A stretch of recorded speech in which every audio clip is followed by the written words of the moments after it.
المحلات التجارية أو الإداري أو الطبي، مخاطر الشراء فيها. دايما بنعيد ونزيد في حتة الاستثمار في التجاري والإداري، لأن هو استثمار عالي لكن ريسكه عالي. أي حاجة في الدنيا بتكسب كويس بتبقى ريسكها عالي. علشان كده لما بتكلم فيها وبقول وبعيد وازيد فيها، بتكلم عن نقط مهمة جدا. وانت بتشتري لازم تبقى عارف كويس قوي انت بتشتري ايه ومن مين، وهل الشركة اللي انت بتشتري منها بتشغل براندات او بتبيع البراندات ولا لا، وهل هي اللي هتدير المكان ولا لا، وكيفية ادارته والرسم الهندسي. انا جات لي مشكلة كبيرة جدا، عشان كده اتكلمت في الموضوع دوت.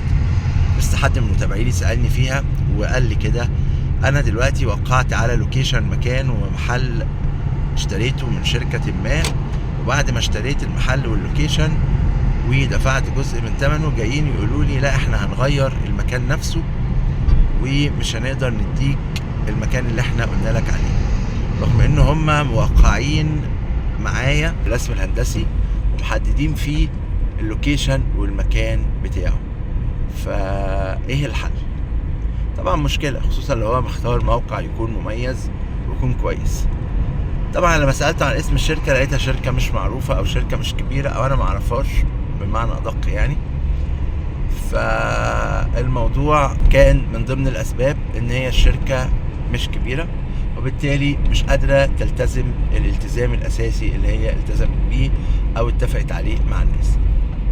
النقطة التانية ان هم عايزين يعملوا استثمارات افضل، فبيدوروا على اكتر مكسب ليهم يكسبوه. فهم لما كانوا قبل كده رسمين كانوا رسمين وعاملين حاجات وموسعين في حتت ومهدرين في مساحات بنائية، فقال لك لا انا عايز استغل كل شبر وكل حاجة في المكان وفي المول، فلا احنا هنعمل اعادة توزيع تاني. عشان كده مهم جدا جدا جدا الاختيار، وانت بتختار تبقى عارف انت هتشتري من مين ومدى التزام الشركة دي. النقطة التانية مهم جدا جدا مراجعة عقدك كويس جدا والأوراق القانونية، وتتأكد من القرار الوزاري ومن إخطار التخصيص ومن محضر الاستلام ومن التوكيلات الخاصة بملكية الشركة ديت، وهل هم عملوا بيان صلاحية ولا لأ، وإيه هم اللي عملوه بالنسبة للرسومات الهندسية والإنشائي، ويتكلموا في إيه بالظبط.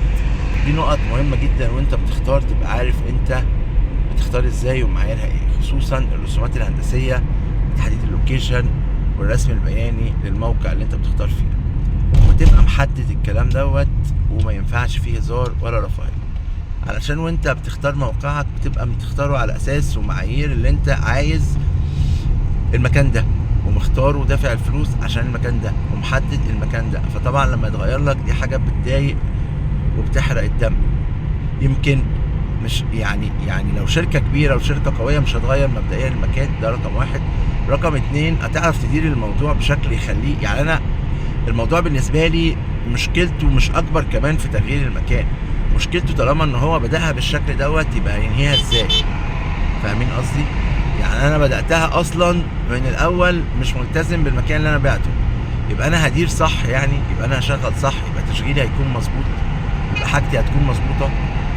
فده في حد ذاته معيار للتخوف. يعني هي لو شركة قوية هتقدر تشغل في أي مكان أو أي اتجاه أو أي حاجة، لأنها بتعمل معايير معينة ومعايير محددة، وبتجيب براندات معينة، وبتقدر تشغل بإدارة قوية معينة، وبتقدر تتابع التشغيل، وبتقدر تعمل ماركتينج كويس بحيث إنها تسوق المول بتاعها وتشغله. لكن أنا من الأول مش عارف أحدد للناس اختياراتهم ورسوماتهم البيانية، يبقى هعرف أكمل إزاي؟ عشان كده انا دايما بنبه على النقط ديت والامور ديت من الاول. اختار صح، يعني اتعب في اختيارك في الاول علشان خاطر ترتاح بعد كده في الاستمراريه او لان اللي انت بتشتري منه دوت هيكون شريكك في الاخر، انت هتتحرك من خلاله، هتبيع من خلاله، اوراقك قانونيه من خلاله، فلازم تبقى عارف انت بتتعامل مع مين وبتشتري من مين.